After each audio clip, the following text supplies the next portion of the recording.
Everyone, welcome back my YouTube channel ideal school basic. साथियों, आज हम हैं एक नए विषय के साथ।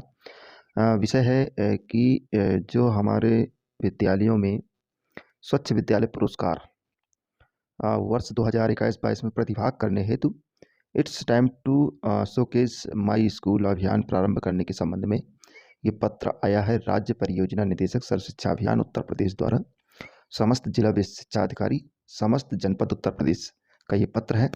और ये पत्र में इसी के संबंध में सभी जिला शिक्षा अधिकारियों ने हो सकता है पत्र जारी कर दिया हो अपने अपने संबंधित जिलों के लिए। जैसे मैं आपको ये दिखाऊं कि ये बांदा जनपद का ये पत्र जारी हो चुका है। इसके परिप्रेक्ष्य में ये आप देख सकते हैं, ये देखिए 28/1/2022 को ये पत्र जारी हो चुका है। और इस पत्र के अनुपालन में ये पत्र जारी हुआ है। और इसी के संबंध में सभी ARP, SRG, डाइट मेंटर और आपके BO सर और DC निर्माण आदि के साथ एक बैठक भी की गई है। यूट्यूब सेशन भी हुआ है। ओरिएंटेशन बहुत अच्छा किया गया है। उसमें अपने संबंधित ARP से भी इस संबंध में जानकारी हासिल कर सकते हैं। पत्र क्या है, आइए समझते हैं। पत्र में है कि स्वच्छ विद्यालय पुरस्कार वर्ष 2021-22 में प्रतिभाग हेतु it's time to showcase my school अभियान प्रारंभ करने के संबंध में। महोदय, विद्यालय में जल स्वच्छता एवं साफ सफाई को मान्यता प्रदान करने एवं स्वच्छता के प्रति सामुदायिक व्यवहार में उत्कृष्ट विद्यालयों को प्रोत्साहन पुरस्कार प्रदान किए जाने हेतु शिक्षा मंत्रालय, स्कूल शिक्षा और साक्षरता विभाग, भारत सरकार के पत्र संख्या इतने दिनांक 10 जनवरी 2022 के द्वारा स्वच्छ विद्यालय पुरस्कार वर्ष 2021-22 को पुनः प्रारंभ किया गया है।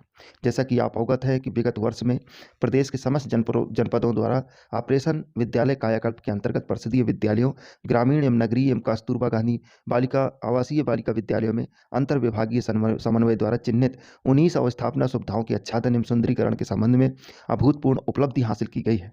उक्त के क्रम में स्वच्छ विद्यालय पुरस्कार 2021-22 में प्रदेश के समस्त 1,32,915 परिषदीय विद्यालयों एवं 746 कस्तूरबा गांधी बालिका विद्यालय द्वारा 100% रूप से सहभागिता, पार्टिसिपेशन, रजिस्ट्रेशन और सबमिशन सुनिश्चित किए जाने हेतु प्रदेश स्तर से it's time to showcase my school अभियान का शुभारंभ किया जा रहा है।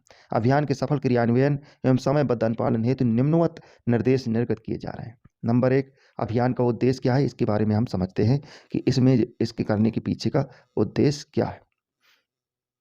इसके करने का उद्देश्य यह है, आइए समझते हैं। अभियान का मूल उद्देश्य निम्नवत है: विद्यालय स्वच्छता और स्वच्छता के उत्कृष्ट मानदंडों को मान्यता प्रदान करने के साथ साथ अन्य विद्यालयों के लिए प्रेरणा स्रोत के रूप में स्थापित करना। दूसरा है स्वच्छ भारत स्वच्छ विद्यालय अभियान एवं ऑपरेशन विद्यालय कायाकल्प के संकल्पों को पूरा करने और स्वच्छता के मानकों को प्रभावी क्रियान्वयन एवं अनुसरण की दिशा में महत्वपूर्ण कदम उठाने वाले विद्यालयों को सम्मानित करना। विद्यालय में जल एवं स्वच्छता की बेहतर सुविधाओं, स्थायी क्रियाकलापों एवं व्यवहार परिवर्तन के संवाद को बढ़ावा देना। विद्यालय के मूल्यांकन हेतु मुख्य घटक श्रेणी विद्यालय को निम्न 6 श्रेणियों के आधार पर मूल्यांकित किया जाएगा। क्रम संख्या, घटक जल, घटक है जो श्रेणी क्या है, संकेतक उसका क्या होगा। घटक में जैसे मान लीजिए हम जल के विषय में अगर हम करते हैं तो इसके संकेतक होंगे कि ये मापदंड होंगे जिससे पुरस्कार के श्रेणी में रखा जाएगा। सुरक्षित, पर्याप्त और विश्वसनीय पेयजल तक पहुँच। शौचालय एवं हाथ धोने में उपयोग हेतु जल की उपलब्धता कैसी है। शौचालय बालकों और बालिकाओं हेतु पृथक क्रियाशील शौचालय की उपलब्धता है कि नहीं है। शौचालय के ही अंतर्गत बालक और बालिकाओं हेतु पृथक क्रियाशील मूत्रालयों की उपलब्धता है कि नहीं है। दिव्यांग बच्चों, अध्यापक और कर्मचारियों के लिए क्रियाशील शौचालय सुविधाएं हैं कि नहीं। साबुन से हाथ धोना, शौचालय के उपयोग के बाद हेतु क्रियाशील हाथ धोने की सुविधाएं, वॉश बेसिन, भोजन से पहले उपयोग हेतु क्रियाशील हाथ धोने की सुविधाएं, ग्रुप हैंड वॉशिंग यूनिट, संचालन, प्रचलन एवं रखरखाव, गीले अपशिष्ट, प्राकृतिक रूप से सड़ने वाला बायोडिग्रेडेबल अपशिष्ट, शुष्क अपशिष्ट, नॉन बायोडिग्रेडेबल अपशिष्ट और तरल अपशिष्ट का सुरक्षित निपटान। गीला और सूखा कूड़ा के संबंध में विद्यालय पर्यावरण वातावरण की साफ सफाई और रखरखाव। व्यवहार परिवर्तन एवं क्षमता निर्माण के अंतर्गत क्या है कि विद्यालय में स्वच्छता की शिक्षा दी जा रही है कि नहीं दी जा रही। विद्यालय में मध्याह्न भोजन, MDM, दोपहर का भोजन बनाने वाली रसोइयों द्वारा अपनाए जाने वाले स्वच्छता कार्य व्यवहार प्रथाएं। कोविड-19 तैयारी एवं प्रतिक्रिया, विद्यालय समुदाय, विद्यार्थी, शिक्षक, सहायक कर्मचारी, SMC, MTC सदस्य, माता पिता यानी अभिभावक, देखभालकर्ता, ग्राम पंचायत, शहरी स्थानीय निकाय सदस्यगण कोविड-19 के विरुद्ध अपनाए जाने वाले प्रमुख निवारक तैयारी एवं प्रतिक्रिया उपायों के बारे में पूर्णतः अवगत है। विद्यालय समुदाय विद्यालय संचालन के दौरान कोविड-19 के संदर्भ में निवारण एवं तैयारी हेतु मानक प्रचलन, प्रक्रिया, प्रोटोकॉल से व्यवहार का पालन करते हैं कि नहीं करते। ये कोविड-19 तैयारियां एवं प्रतिक्रियाएं, ये चीज़ें मानक होंगे इसके। ये कुल 6 मानक हैं जिसके अंतर्गत हमें आकलन करना है, और उसका आकलन करने के बाद उसमें किस चीज़ में कितने अंक होंगे इसके बारे में भी चर्चा कर लेते हैं। स्वच्छ विद्यालय मानदंडों के अनुरूप नियत अंकन प्रक्रिया कौन-कौन सी होगी?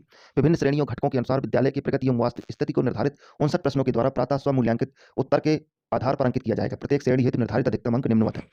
अंक कौन-कौन से हैं कि अगर जल है तो जल के अंतर्गत कुल 22 अंक है, अधिकतम अंक जल के अंतर्गत है कि अगर आपको जल अगर सही है।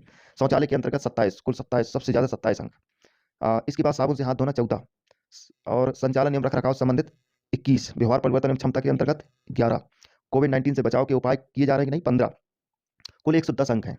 110 अंक में अब ये देखना होगा कि 3 श्रेणियों में है। एक तो जिले स्तर में पुरस्कार है, ब्लॉक स्तर में पुरस्कार है, और फिर इसके बाद स्टेट स्तर पे पुरस्कार है, और फिर नेशनल स्तर पे पुरस्कार है। तो ये पुरस्कार के हैं। तो अब इसमें देखना होगा कि जो सबसे उत्कृष्ट होंगे तो उनको प्रदेश भेजा जाएगा, और जो कम होंगे उनको जिले, और जो उससे कम होंगे तो वो ब्लॉक में भेजा जाएगा।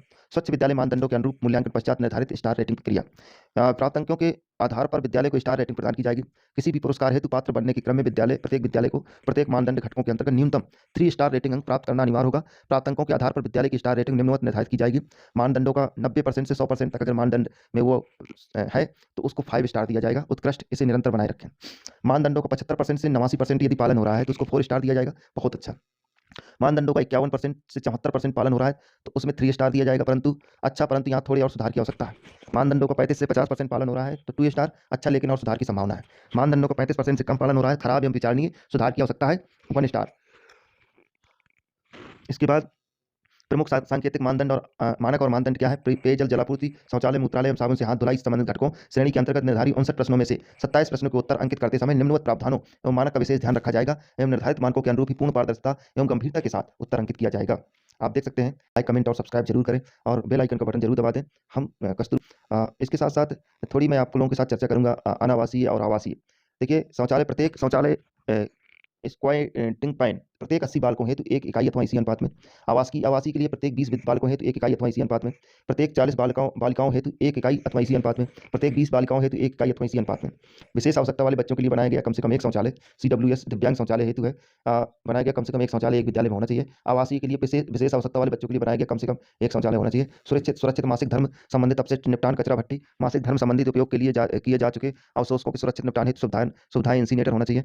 कपड़े टांगने वाली खूटियां, प्रत्येक शौचालय में खूटियां हुक्स से कम से कम 2, और वायु संचरण वेंटिलेशन व्यवस्था, उचित ऊंचाई एवं उपस्थित पर प्रत्येक विद्यालय 450 mm से 450 mm की एक खिड़की वेंटिलेशन होना चाहिए। इसके साथ सुरक्षित दरवाजा, प्रत्येक WC में कुंडी वाला एक दरवाजा होना चाहिए। दीवार पर ताखा टांड रैंक बालिकाओं के शौचालय में, बालिकाओं के प्रत्येक शौचालय में सैनिटरी नैपकिन रखने के लिए एक ताखट टांड रैक होना चाहिए। ये आपका जूनियर हाई स्कूल के लिए खास करके है। मूत्रालय से संबंधित मूत्रालय में एक मूत्रालय प्रति 20 बालकों पर होना चाहिए। इसके साथ साथ एक मूत्रालय प्रति 20 बालिकाओं पर होना चाहिए। यदि अगर आपके स्कूल में 40 बच्चे हैं तो आपको 2 मूत्रालय की आवश्यकता है। इसी तरीके से यदि अगर 5 आपके यहाँ 5 अगर 500 अगर बालक 100 बालक बालिका हैं तो आपको 5 मूत्रालय की आवश्यकता होगी। सेल्फ क्लीनिंग व्यवस्था, प्रत्येक मूत्रालय से एक जल प्रवाह व्यवस्था, फ्लैशिंग सिस्टम होना चाहिए।